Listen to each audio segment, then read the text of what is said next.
Okay, I think we'll make a start because it seems like we've got a really good attendance and hopefully we'll have lots of time for questions and discussion at the end. So as I just said, this is our Institute for Mental Health and Centre for Human Brain Health extraordinary webinar.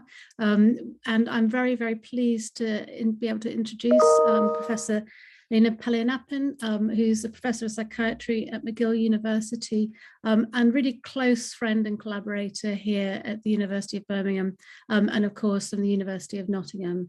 So those of you who don't know Lena's work, where have you been?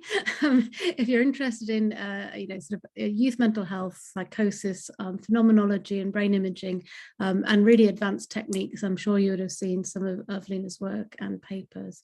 So I'm really pleased to be able to introduce Lena to give a talk to us really on some of the more thoughtful work that you've been doing recently on language processing. So without further ado, Lena, over to you. Actually, what I should say is please put in your questions into the Q&A box as we go along, and then we'll address those at the end. So over to you, Lena.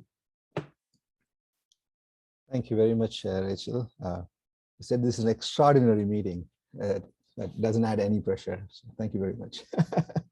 Thanks a lot for the kind introduction. It's a great pleasure to be with all of you, and I'm really sorry that I'm not able to come in person due to some last-minute mishaps. But it's great to join you on Zoom. So this is me. I'm directing the Center for Youth Mental Health at McGill at the moment at Douglas, and I'm an early intervention psychiatrist. And I treat people with early phase of psychosis. And I have affiliation with two imaging centers as well. One is Robarts Research Group in London, Ontario, which is part of a Schulich School of Medicine in London, Ontario.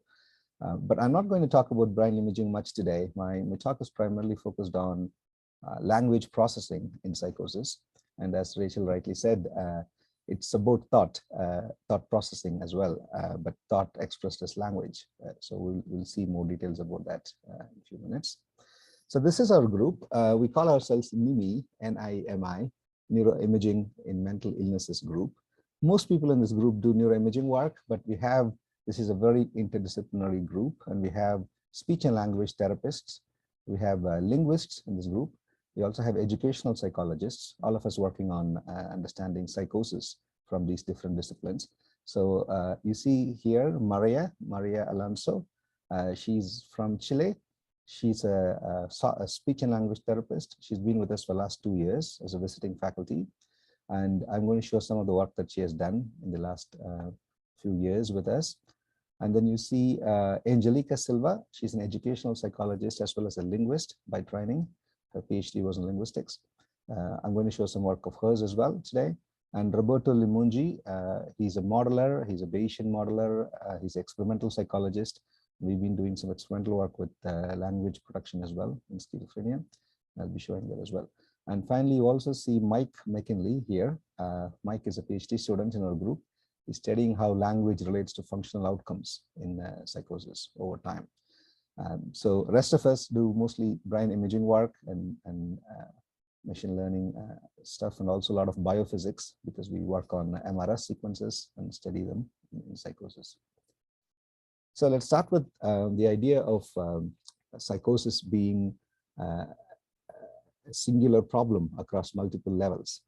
So the idea of disconnectivity is one unifying theme across multiple levels of observations in psychosis. At a micro level, at a cellular level, we see one neuron not talking well to the other neuron. So this is the neurotransmitter level deficit. Communication among neurons becomes disrupted in psychosis. And we usually talk of this as a neurotransmitter problem or a synaptic biology problem. In fact, a lot of genetic studies, the recent wave of GWAS, for example, are all pointing towards synaptic biology being disrupted in schizophrenia and psychosis in general at a microscale level. And at a mesoscale, at a brain level, brain as an organ level, we see brain networks not interacting well with each other. There's hypoconnectivity among different parts of the brain connectional system. And that hyperconnectivity translates and relates to cognitive and symptoms, cognitive problems and symptoms in psychosis. So that's what we see at a brain network level. And then In manifest level, manifest scale is what I mean by what you see in a clinical setting. In a clinic, when you interact with a person with psychosis, we often see that thoughts are not connected with each other. Sometimes a thought is not connected with the behavior that the person exhibits. So this disconnection in speech and behavior is what you see in a clinical interaction with a person. It's a manifest scale problem, manifested to the eyes of the clinician in front of you.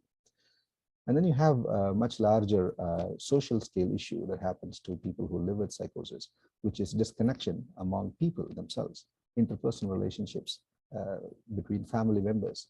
The person with psychosis often develops significant negative symptoms, and they stay in the basement, for example, they stay in one place, for example, and their communication drops. They don't talk as much as they used to. And all of this leads to a social level disconnect. And this disconnectivity is pervasive across multiple levels in psychosis. And when we focus on brain imaging and things like that, we can look at the microscale, mesoscale, and disconnectivity. But to really understand the manifest scale and social scale disconnectivity, we have to focus on the tools that we use to connect with each other, and that is language. And that's exactly the focus of today's talk. So why is language, we talked about psychosis being disconnectivity, but what about schizophrenia as a diagnostic construct? Is language important for how we diagnose schizophrenia? If you look at the criterion for diagnosis of schizophrenia in something like DSM, for example, if you look at the 5 criterion A for DSM definition of schizophrenia, almost every criteria relates to language in some sense, or how speech is produced or comprehended in some sense. Let's take hallucinations, for example. So we have hallucinations, delusions, disorganizations, catatonia, and negative symptoms. If we take hallucinations, for example, even though they may start as noises or elementary level disruptions in auditory processing, most common presentation in the clinic is hearing voices. And these voices actually speak sentences. They speak things that people can make out. And they give commentary, they command. So these are well-made, expressed language elements, which are really problematic for people who experience them, hallucinations. And same way, disorganization, we generally clump, the American classification system generally clumps the behavioral disorganization and the speech disorganization together. But what you see in practice most often is aberrant communication, what we call thought disorder in this side of the pond. This is a very common expression of language problems in schizophrenia, and it's quite intense in the acute stages of psychosis. In later stages, the impoverishment of language is much more pronounced, and this is what we call as negative symptoms often. Alogia, not speaking enough when the context demands that you should speak, is a very common problem in psychosis. So negative symptoms are also very much language loaded. And that catatonia, of course, catatonia is a syndrome of different symptoms and signs, but one very striking symptom that you see often when people present with catatonia is this catatonic mutism. People just stop talking, and this is one of the defining features of catatonia.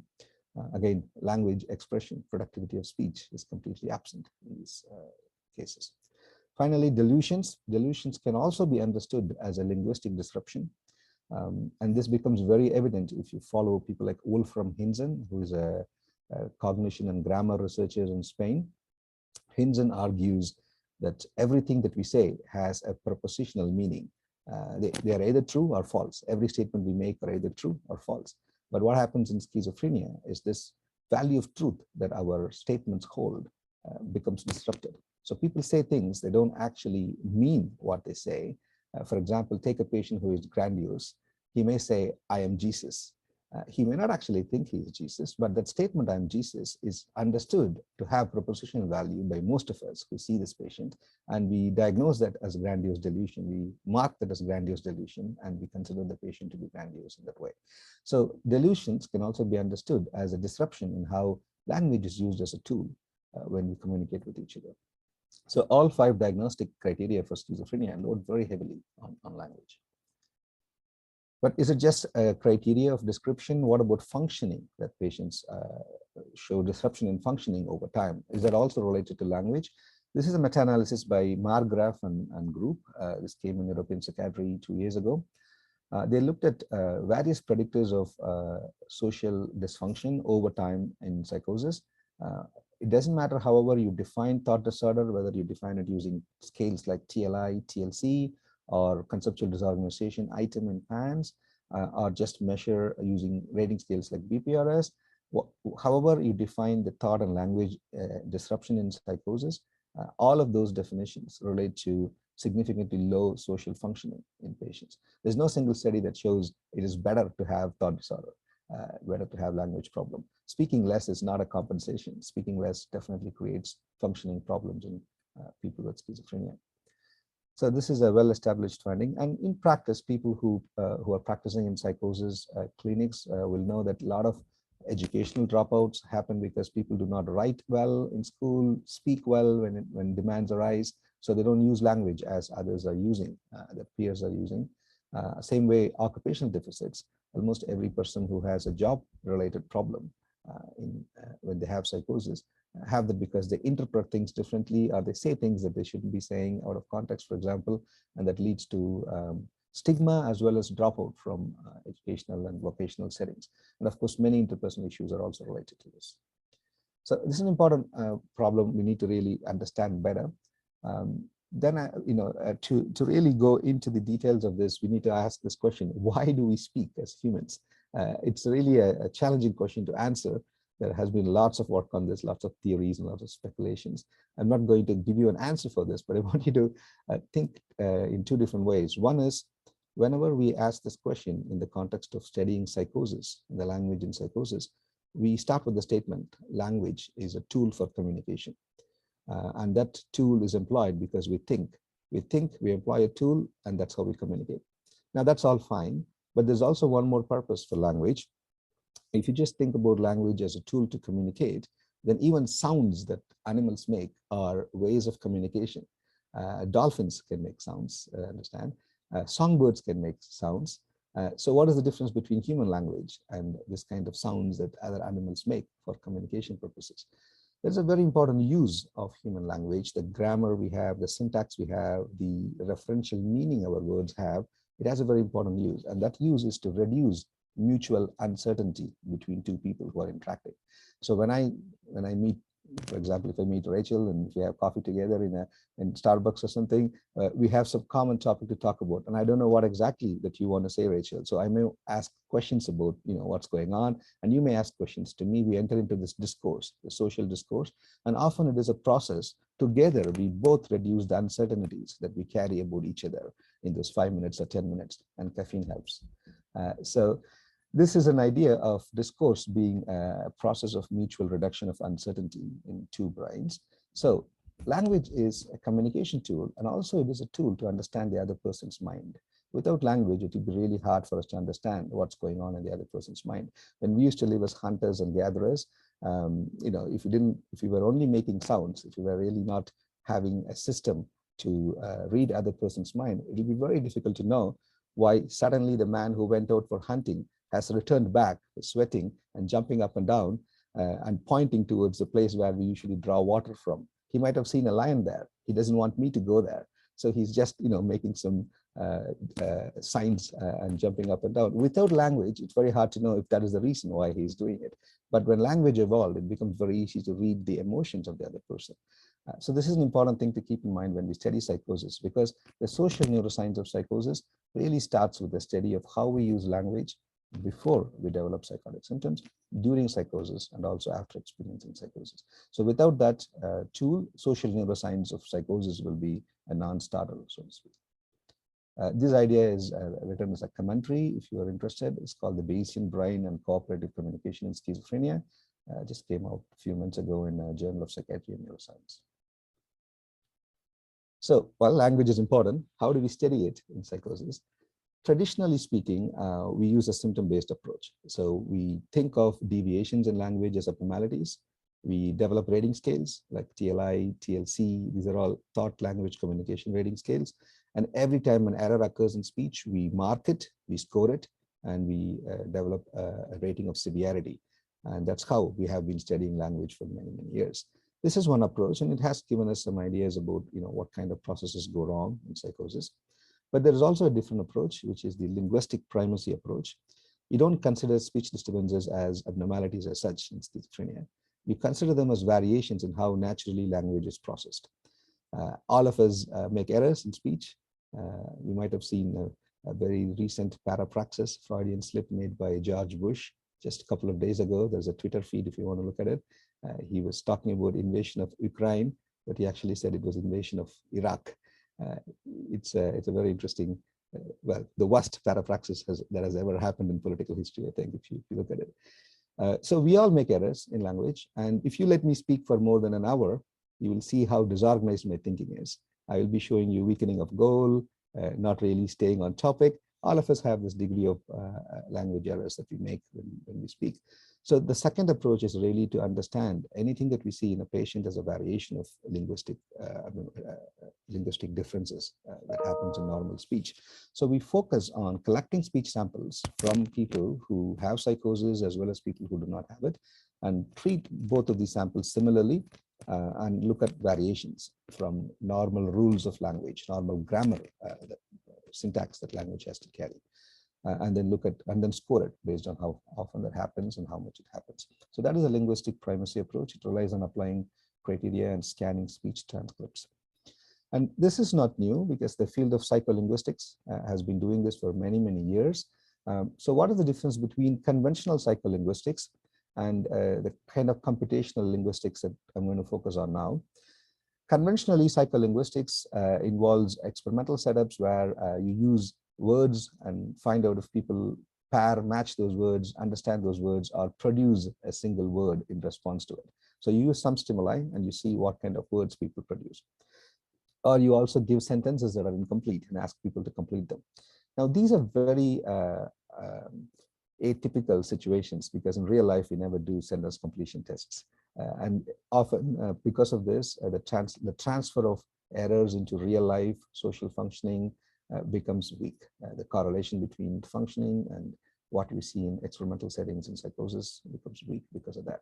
So the conventional psycholinguistics has given a lot of insights about brain physiology, but it really hasn't given us an idea of how to diagnose, how to treat, how to predict recovery, for example, in psychosis. This is where computational linguistics comes. So this is an example of how we try and collect data. So we have a consortia called Discourse in Psychosis, and I'll tell you more about it in a few minutes. But this is the protocol that Discourse uses. So in several naturally occurring settings, we try to collect speech samples. So we do a conversation capture with a social chit chat, personal narrative, ask people to reflect on something that happened to them. This is how you catch up with friends. You ask them what happened when they went for vacation or they went to Sri Lanka going on a bike trip. You ask them questions, what happened? And that's one way of capturing speech. Health narratives, ask people about, in clinical setting, we ask them, how's your health in the last week? Can you tell me what's been going on since I saw you last? So those kind of questions are used. Picture descriptions, comic strips, reading comic strips, dream reports, and reading recall. So these are the kind of tasks we use to record speech in full and analyze them.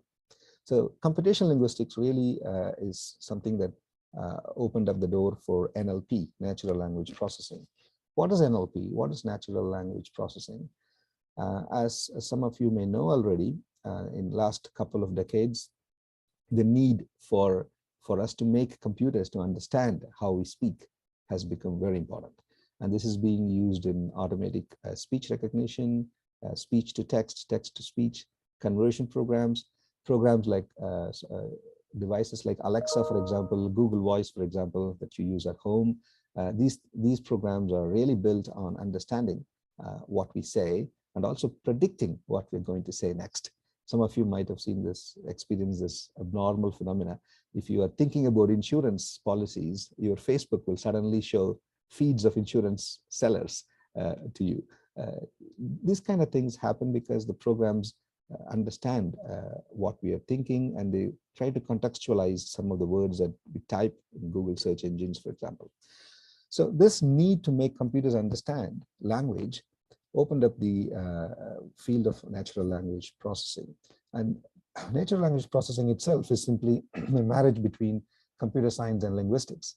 So there are some rules. All languages have rules. We call grammars and syntax. And understanding these rules and using them for computational purposes is the most important aspect of NLP. And then statistical learning, so understanding the context in which something is spoken based on what other words have been spoken. So those two things are the important parts of NLP, rule-based modeling and statistical learning. And when you put them together, what you get is the field of natural language processing. So how do we learn these rules? We use big corpora of text. So you have to create or assemble billions of words occurring in written text, for example, newspapers, Twitter feeds. If you put all that together, you can actually study what kind of company each word keeps. So whenever the word king comes, the word queen may come next to it, or the word royal may come next to it. So you can understand this context in which people use words and the meanings that words have based on this kind of corpora. And you can also study the the syntactic constructions that words occur in, the context in which the words are put together. So the question here is, if there are natural laws, natural language processing laws, does speech and psychosis disobey these rules? And when does this kind of disruption happen? How does it happen? And why does it happen? So these are the questions that some of the data I'm going to show from our own group, trying to answer these questions. So this is how we collect speech data. So we have a person sitting in front of us with psychosis or no psychosis as experience. We give the same kind of pictures to these individuals, and we ask them to tell us a story, describe the picture. And whatever they say gets recorded and it gets transcribed, and we get a text file. That text file enters into various different analyses. We can do lexical analysis, which is word level. We can examine how words are occurring, what words are occurring. We can do syntax, which is how words are put together. What is the style of speech that people have? How do they use grammar, for example? And you can also do semantic analysis, which is the meaning that each of the word carries in the use that the person has currently used it, in the context that the person has currently used it. So that is semantic analysis. You understand the meaning of the words. And then you can also do discourse analysis. You can see how they take turns, for example, how they use pauses, fillers, and also pragmatic analysis, which is how ideas link together and how the whole discourse of the 3-minute discourse between the clinician and the patient has taken place. So you can study various different levels. It's a lot, so I'm going to only show you some lexical work and some syntax work today. Hold on. So we'll start with lexical analysis work. This is Natalia Mota, who's been a fantastic collaborator for the last 11 years, actually. 11 years ago, she published a very interesting work called Speech Graphs, Providing a Quantitative Measure of Thought Disorder. She and Siddhartha Ribeiro in Brazil, they worked together on this. And it's a very interesting idea and quite simple and intuitive to understand. Each word spoken, each word in a text file, take that word and make it into a little node.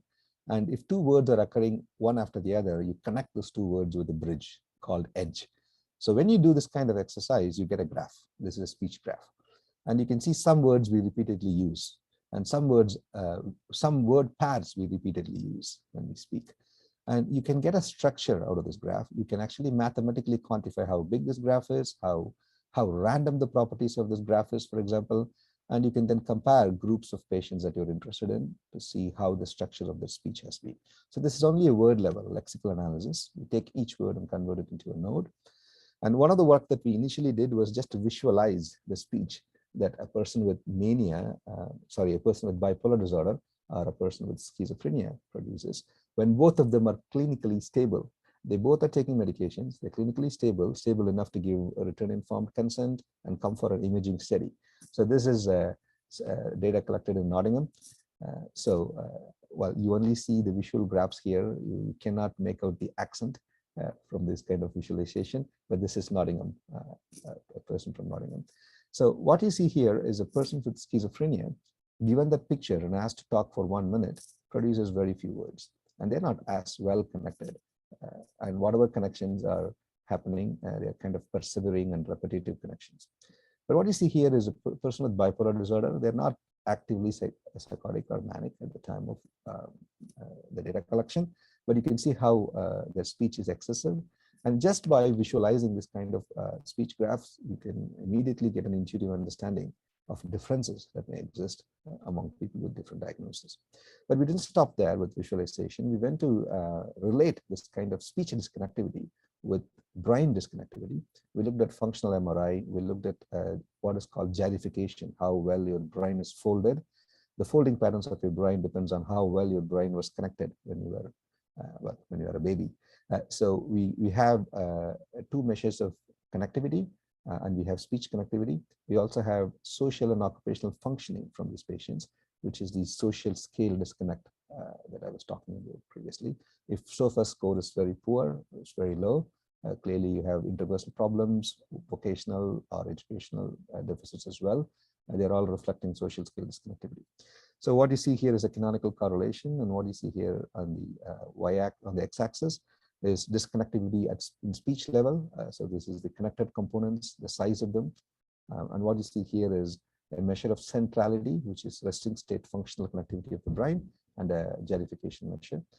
And the more disconnected somebody's speech is, the more disconnected the brain has been in this particular study. The correlation was, this is canonical correlation, so don't take the R value as you generally take. But both patients with schizophrenia and bipolar disorder have a significant relationship in speech disconnectivity and brain disconnectivity. And in fact, when you look at cognitive performance, clinical score of thought disorder, and then this automated computational speech connectedness together, it is the speech connectedness which relates very well to brain disconnectivity, global functioning, thought disorder, as well as cognitive performance. So this is actually at the center of various levels of disconnectivity you see in psychosis. Now, that is in patients who are medicated and stable. And in the last 5 years in Canada, in London, Ontario, I've been involved in a study called TOPSY, funded by the CHR. CHR is similar to the MRC in the UK.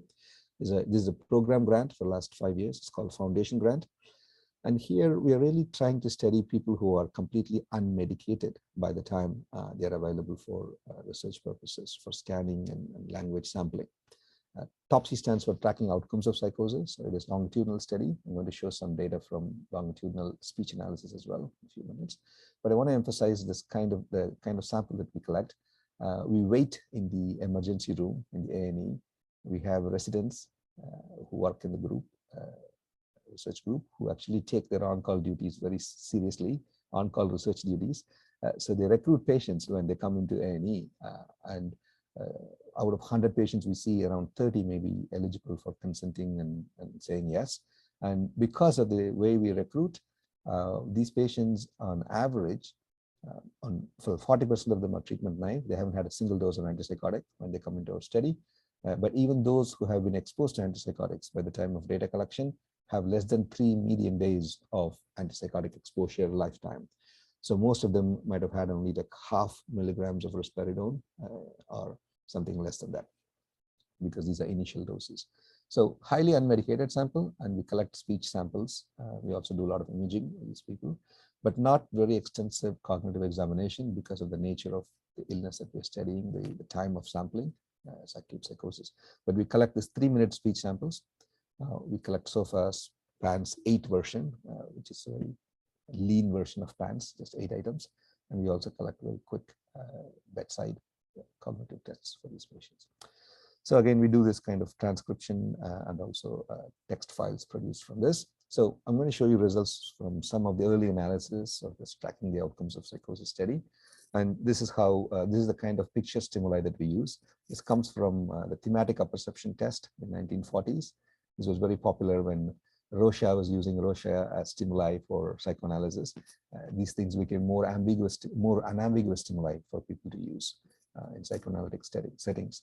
And Peter Liddle, with whom I had the pleasure of working for many years in Nottingham, had developed a scale called TLI, Thought Language Index, in which these stimuli were used to generate speech and rate them. And TLI generally uses the first approach of psychopathology, the abnormality approach. So every time there is an abnormality in speech, it is rated and it is measured as a symptom or sign. And you can broadly classify those symptoms or signs into disorganization, which is positive thought disorder, or impoverishment, which is negative thought disorder. But we can also use the same speech transcripts for the kind of computational analysis that I was talking about earlier. So this is one example of a picture. So this is the first work we got out working on language samples from this TOPSY study. This is Mike McKinley. Mike looked at an automated method of classifying words into different parts of grammar. So this is called tagging, parts of speech tagging exercise, POS tagging, it's called in NLP. So you can take every word that's spoken and classify that into a function word or a content word. Content is a word that has a reference to an object or an idea. But function words do not refer to anything. They just connect or they perform the function of syntax. So words like to, for example, and, for example, they don't represent any object or idea abstractly, but they are there to help us to produce the language that we are producing.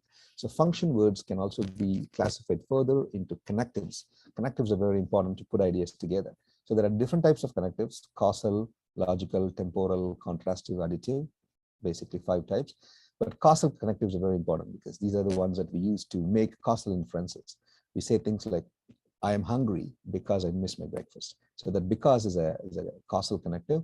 And we also use temporal connectives. When we see something, we say, oh, first this happened, after this happened. So those are temporal connectives, first, then, so on and so forth. So in this group of untreated patients with psychosis, when compared with healthy controls, what we saw was the overall use of connectives was not different between the 2 groups. Patients were using as many connectives as healthy people. Patients were using a high number of self pronouns as well. They were saying the word I a lot when describing a picture. There is no need for you to put yourself in describing a picture, but patients were often doing that in acute psychosis. We saw that improving over time, though, by the way. But what was really striking for us in the connective analysis was patients were using less causal links, but they were using more temporal connectives when describing a picture. So when you look at a picture like this, there's no way you can say what happens first, what happens second, for example. But patients were making those inferences. Healthy controls were not. Healthy controls were saying things like because. They're saying, for example, this woman looks sad because maybe she's pregnant and this man is not back home or something like that. So they were using those kind of causal links in describing the story, but patients were not. So they were less causal, but more temporal connectives. And this related to how TLI rates clinical disorganization. Remember, this was done completely blindly because this is the value of doing NLP. It can be very objective. People do not know whether you are a patient or a healthy person. They don't know how severe your illness is when they do this objective analysis. But you can link it back to clinical scoring. So this is an early work. And this is Maria Alonso Sanchez, who's a speech language therapist from Chile. So she looked at a second level of analysis using words, semantic analysis. So she looked at the meaning that these words carry, and words don't have meanings on their own. The meanings words have depends on the company they keep. So you can use a word in 2 different contexts based on what are the words you use together with them. So the word rose, when we talk about flowers, means something else. The word rose, when we talk about people rising up, means something else. So this kind of thing can be quantified. The company words keep can be quantified, and you can give a vector score for each word occurring in a text. And this can help us to understand how people make choices of words when they describe something. So when you have to describe a picture, there is a lot of elements in the picture. So you have to really use diverse ideas to describe a picture. You cannot talk about the same thing, or you cannot keep choosing the similarly sounding words, similarly meaning words to describe the entire picture. We hypothesize that patients with psychosis in early stages may find this difficult to diversely sample their semantic space in the brain. So they may not get access to many different words. But whenever we choose a word, whenever we think about cat, for example, we also think of dog. But we have to suppress dog if the dog is not on the picture. You have to only talk about cat in a social discourse, for example. But patients may have this difficulty. We had the hypothesis that they may have, whenever they had cat activated, they may also have dog activated. So if you use a program like Quebec, which is an NLP tool to measure to quantify the semantic value of each word, the semantic similarity in the whole text can be quantified based on this. We hypothesize that the semantic similarity will be very high in psychosis. And Maria was very keen to see if the word selection is aberrant in first episode with higher similarity. She also wanted to see if this persists after 6 months. If you follow these people up, what happens? remember, this is an early intervention program. So in 6 months, we actually treat these patients, they get better. When they get better with psychotic symptoms, do they still carry this semantic abnormality? That's a question that Maria was very interested in. And this paper is now out. It's accessible openly if you're interested. Progressive changes in descriptive discourse in the first episode of schizophrenia is a computational semantic study. So what Maria found was at baseline, when people have active psychosis, there is no difference in the number of words they use to describe the picture compared to healthy people. So there's no difference in number of words, which is very different in chronic schizophrenia. People often speak less when there is established illness, but in acute psychosis, they speak enough number of words compared to healthy people. But the choices of words they make, they were highly similar to each other. There's high level of semantic similarity in patients compared to healthy controls. And this is Bayesian statistics. So what you see here is credible intervals, not confidence intervals. But what this suggests is a very convincing level of evidence that there is difference between these two groups in semantic similarity. What happens over time to patients? Over time, SOFAS improves for patients. And of course, it has to. We're treating patients and they're getting better. So SOFAS improves, functioning improves. Positive symptoms of psychosis also drops because we're giving antipsychotics and other early intervention approaches. So psychotic symptoms come down. Sadly, negative symptoms don't improve. And we know this is a problem in treating psychosis. So it's very similar. What happens to semantic similarity? So semantic similarity, this is change score. In healthy controls, semantic similarity actually is close to zero. Whatever choices they were making first time, same they're making 6 months later. But in patients with schizophrenia who are treated and getting better, still they carry a persistent semantic similarity abnormality. In fact, in some people, it gets worse over time. So semantic similarity may be a phenomena that is closely linked to the persistent pathophysiology of psychosis. So this is what we are investigating now, looking at brain imaging. This paper came out just last week, again led by Maria. This is schizophrenia research. So what she did was she now linked semantic similarity to connectivity between two important sites in language network, Broca's area and the semantic hub in the temporal lobe. And what she saw was higher semantic similarity was related to higher levels of inhibition in each of these nodes, local inhibition. You can think of this as low synaptic gain or low precision relating to higher semantic similarity language network. So what you see in terms of word choices has a biological correlate, at least. We don't know if there's any causal links between them, but clearly there is a correlation. So that's about words and playing with words. What about the style in which we put words together? So, you can actually classify the style in which we express our ideas into two types, an analytic thinking style or a kind of a concrete, less hierarchical thinking style. And this idea comes from examining undergraduate submissions. So if you submit a thesis, for example, or any research proposal, for example, you can analyze that using text softwares such as LIWC. It's called LIWIC, Linguistic Inquiry Word Count Software, produced by Pennebaker. And this will give you an output of what category of expression in your language are you using, analytical or less analytical. And what we saw in first episode subjects is we applied this to spoken text rather than written text. And patients had lower analytical thinking score. And this is simply based on a formula of how we use articles and prepositions compared to other types of function words. Quite intuitive. People who use articles and prepositions are often referring to something and connecting ideas. So this score will give you a bipolar score, two levels between 0 and 100. Patients had lower analytical thinking. The lower their analytical thinking was, higher the symptoms of conceptual disorganization in P2 as well as in TLI scoring.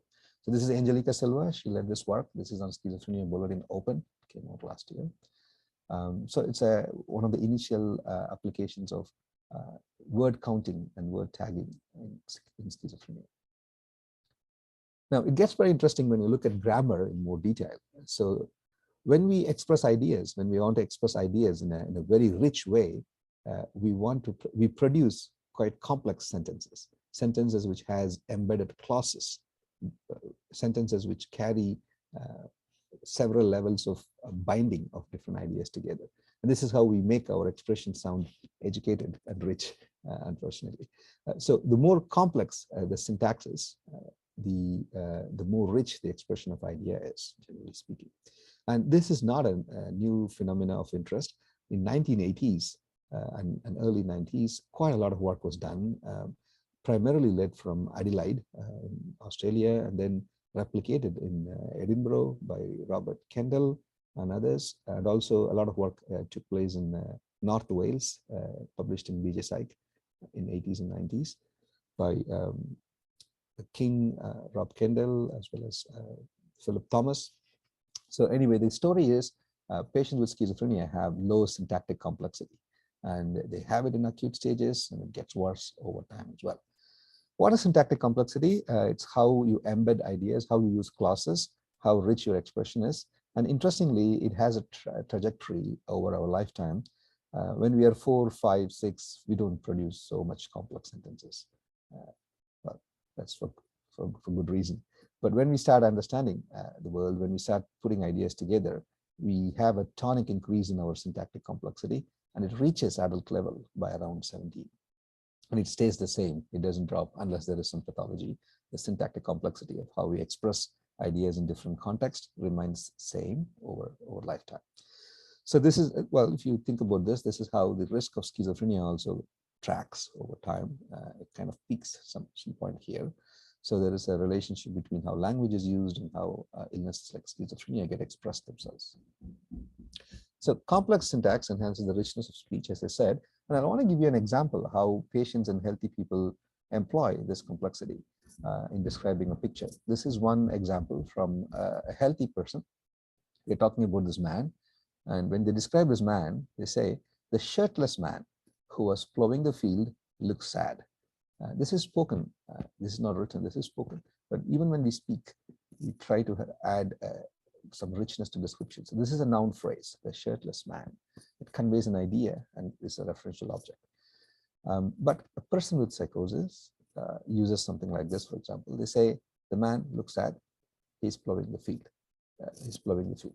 So there is some level of simplicity in this. Each sentence is not embedded with clauses. They just carry just only one idea. So this can be quantified in an automated way using NLP programs. This is what Angelica Silva and this is Roberto Limongi, research partners and life partners as well. They did this work on our data set. Over a period of 6 months, what they observed was we had only 12 healthy subjects in this analysis, and we had 26 first episode patients matched to them, untreated at baseline, all of them were.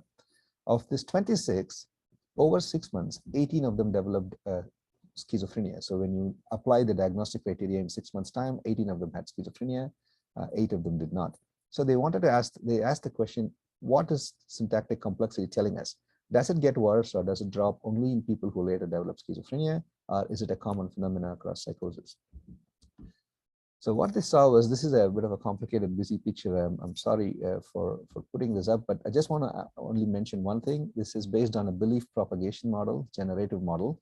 Basically, the idea is if you have a time series, if you have a baseline data, if you have probability of an event at baseline, here the event is what diagnostic group you belong to. Are you a patient? Are you a FEP, first episode psychosis patient, or are you a healthy control? And then the probability, if it changes over time, healthy controls remain healthy controls, of course, but FEP subjects are either schizophrenia now, they're diagnosed with the consensus procedure, or they remain in other affective psychosis group. So when you have those kind of probability shifts happening, you can see if variables that you're interested in map on the probability shift using this kind of belief propagation model. And what Roberto Limongi showed is in healthy people, syntactic complexity, if anything, increases over time. So if you show the same picture a second time, now they describe the picture with much more richness because they've seen it before 6 months ago. But people who have affective psychosis don't have much change in the complexity, but people with schizophrenia have a distinct drop in how rich their expression of idea was in describing the picture. It was small to begin with, it's dropping further over 6 months' time. What does it mean for diagnostic conversions? How to make clinical sense of this? So this is just a tonic scale of a change that happens. So this is the longitudinal change observed in class complexity, and this is the probability of diagnosis. So if you see a negative value, it's dropping, the complexity is dropping. So if you move from here to here, you can see complexity dropping. So around 30% of complexity drop, if it happens in a person over 6 months, then the probability of them having schizophrenia in this particular sample is around 95%. So just by using 3-minute speech sample, quantifying complexity and how it changes over 6 months, you can come up with a probability. You can add to the probability of diagnosis that you make for schizophrenia, for example. So those are some of the examples of how you can employ natural language processing in understanding course of illness in psychosis. And I think I said enough to convince you that most major symptoms of psychosis can be traced back to speech and language. And these problems not only precede onset of psychosis, they also predict persistent syndromes like schizophrenia. And discourse, as I said, social discourse is the starting point of social neuroscience and psychiatry. We have to really sample discourse in order to understand the social neuroscience aspect. And another important thing about using speech is vocal markers are non-invasive. You don't need a 7 Tesla scanner or a PET scanner to collect them. And they're readily acceptable. In fact, most patients come to clinic to talk to us, nothing else, they talk to us. So readily acceptable, cost efficient, and quite easily accessible. And often these are generated as byproducts of routine clinical care. You don't need any special equipment apart from a $70 recorder. You don't need anything else for generating this kind of data. I want to point you to this very nice editorial that came out this month in BJ Psych, written by Negween Rezai and Philip Wolf and Bruce Price. They actually highlight the advantages of using NLP in general in psychiatry. I was primarily talking about psychosis. They talk in general about psychiatry, and they also highlight some perils of using NLP. They talk about the issues of privacy when speech gets recorded, issues of bias that can come into NLP algorithms, and also you can coach somebody not to talk about certain things. In that way, if you have a diagnostic instrument that is based on speech samples, that instrument could miss the diagnosis that you are interested in. We're not there yet, but these are the issues that we have to think about when we use NLP in clinical practice. It's a very nice work, and it's a short, interesting piece if you have time to read. And this issue of algorithmic bias in NLP is very well known. This is a very short commentary I wrote late last year, looking at various different NLP outputs that has been studied in relation to psychosis. And I found that almost all of them relate to very important socioeconomic variables, which are very important confounding variables for psychosis itself. So family income relates to the speech graph connectivity, for example. The connectivity, the graph that you produce, Natalia Motor's speech graph, the size of the graph is smaller if you experienced poverty in terms of your developmental period. So these kind of things are not small issues because they not only affect language, they affect the risk of psychosis as well. So it's quite important that we treat language as a biosocial marker, not just a biomarker. There's lots of papers out there calling vocal markers as biomarkers. They're biosocial because the school you go to, the country you lived in, everything will affect. The city you live in will affect your accent. So all of these things are very important when we study. This is called social linguistics, and this is an important aspect of NLP. There's also another commentary that's going to come out very, very soon, arguing that it is possible to overcome privacy problems and do collaborative open science in psychiatric disorders. This is going to come out in Schizophrenia Bulletin very soon. Please watch out for that. And I just want to also give a shameless plug into this consortia, Discourse in Psychosis. This is an effort with 136 members at the moment, and around 8 sites are collecting multilingual data. I talked about algorithmic bias. Another important bias in using NLP in psychosis and in psychiatry is the actual language that is spoken. Most people with psychosis across the world do not speak English. But almost all NLP programs are, heavily anglicized. So it's very important that there has to be an international effort. Many different language samples are collected, and many different approaches are used in NLP to understand if it really delivers for psychosis. And that's exactly what we're doing in this consortia. And one of our first goals is to develop an open psychosis speech bank and put all these speech data together, data donated by patients together, so that that can be mined for NLP analysis in the future. And this is not just me, there's a group working behind the screen for this. Gina Cooperberg, Emery Bora, Iris Sommer, all of us are working on this effort. And it's free for anyone to join if you're interested in Birmingham to join this. You don't have to collect data, but you can use it if you want. Please feel free to email me or join through this. I also want to give my email if you want to contact me later. These are the funding bodies that have been helping us, primarily AMOSO, to set up some pilot studies, and CHR, which is the MRC equivalent in Canada. And I used to be a Wellcome Trust Fellow, so I carry the symbol with me as an important stamp. Thank you very much for listening to this. I'm happy to take questions. Thank you so much, Lena. That was absolutely fascinating, and a really, really nice overview for somebody like me who doesn't really know very much about natural language processing. Do put your questions in the Q&A box, but perhaps I could just start off while they start coming through, and we do have some lovely ones. One of the things I was just going to ask was about both the stage and the state of illness, and I think it was particularly around the sort of the lexical analysis. Do you see that complexity in speech recovering as people recover, you know, or is it always less? I was looking at the schizophrenia versus bipolar graph that you showed. Yeah, that's a great question, Rachel. So we, as you know, longitudinal studies have this huge problem. Patients who stay in longitudinal studies are usually people who need some help.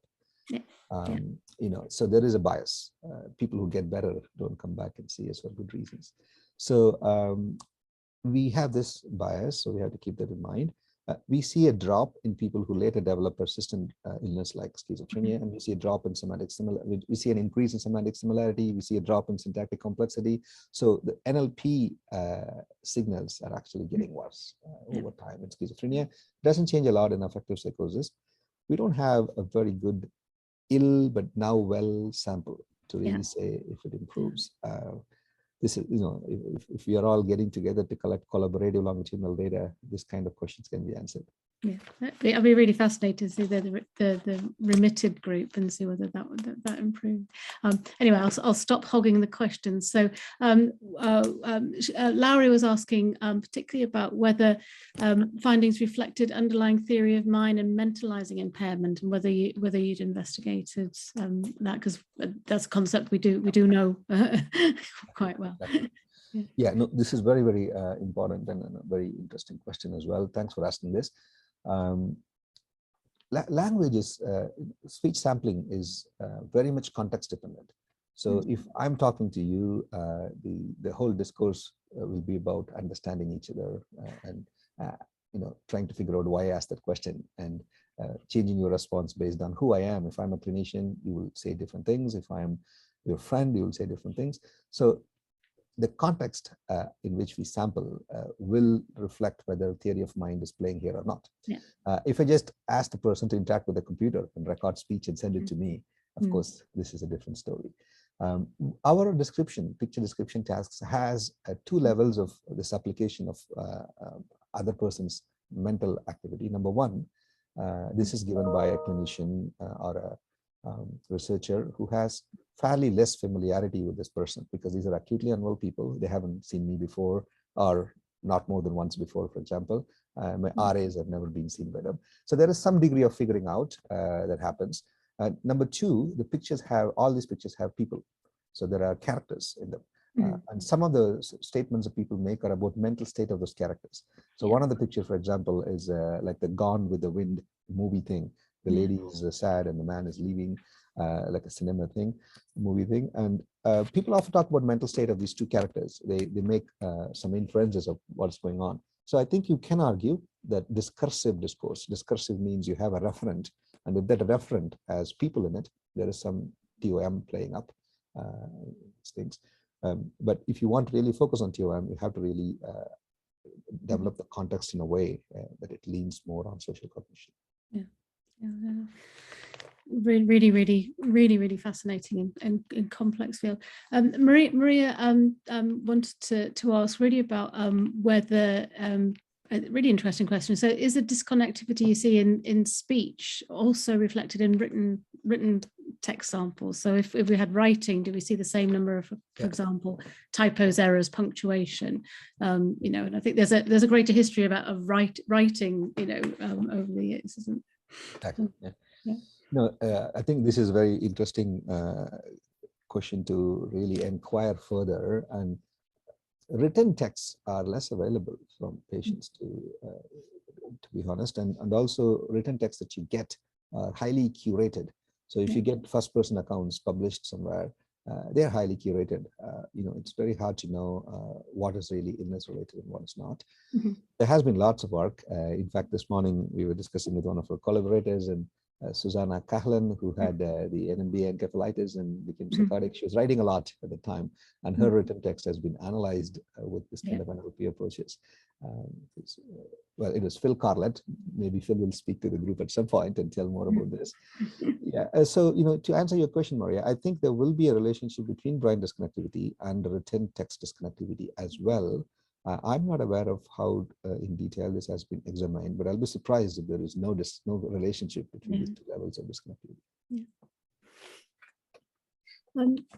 I think we've got time for a couple more. So I'm going to, Sega is really sort of talking about methods. So I'm going to try and translate what the question is that we've typed. So Sega is familiar with NLP techniques with data that are already text, so messages, social media, things like that. And he noticed that you converted the speech straight into text files for processing. And is there another way of looking at the actual speech signals, to get more of, I guess, more of the fluidity of speech? That's an excellent question, Sagar. So this is the beauty of recording speech rather than just asking people to write, because you can figure out the rate of speech, the way that people intonate, the way people emphasize certain words. The same word can be used in completely two different meanings based on what emphasis you put. And you cannot capture that with a text file. We have recordings of the speech. One of the things we are doing with Psychosis Speech Bank is to get as many sites as possible to have informed consent from patients to share the actual audio files rather than sharing de-identified text files only, because you can do acoustic analysis. In fact, in depression, acoustic analysis is very, very valuable, and a lot of health techs are now very much invested in using vocal acoustic markers for markers of depression, in terms of tone, in terms of pauses people use. In schizophrenia, we haven't had that much of emphasis going on acoustics, but there's a group in Italy that's a part of this course led by a guy called Alberto Parola.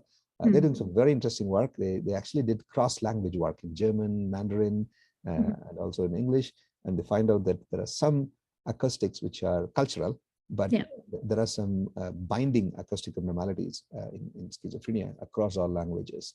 So your question is very valid. We have the data. If you're interested, you're very welcome to use it, and we can find some way to collaborate. You're actually answering the question that I had, which is about language and culture. But I think you say that actually most of this research has been done within English-speaking populations, and we really need to expand to non-English speaking populations to see if that, and culture as well, because we communicate within a different cultural setting. Exactly. Yeah. So I presume that within your discourse group, that's part of pulling people together. So in all these big data efforts, well, you're a part of a lot of these things, Rachel. So you will know what I'm saying. So the problem is you have to really balance how much data you can collect. Because if it's too much different elements, then you don't have the same quality. But we have 10 basic items that we collect along with the speech, and some of them map on what is the language spoken at home, what is the language at school. So we get some information about immigration, we get some information about the transactional versus spoken language, for example, and all of this will enter into analysis in the future.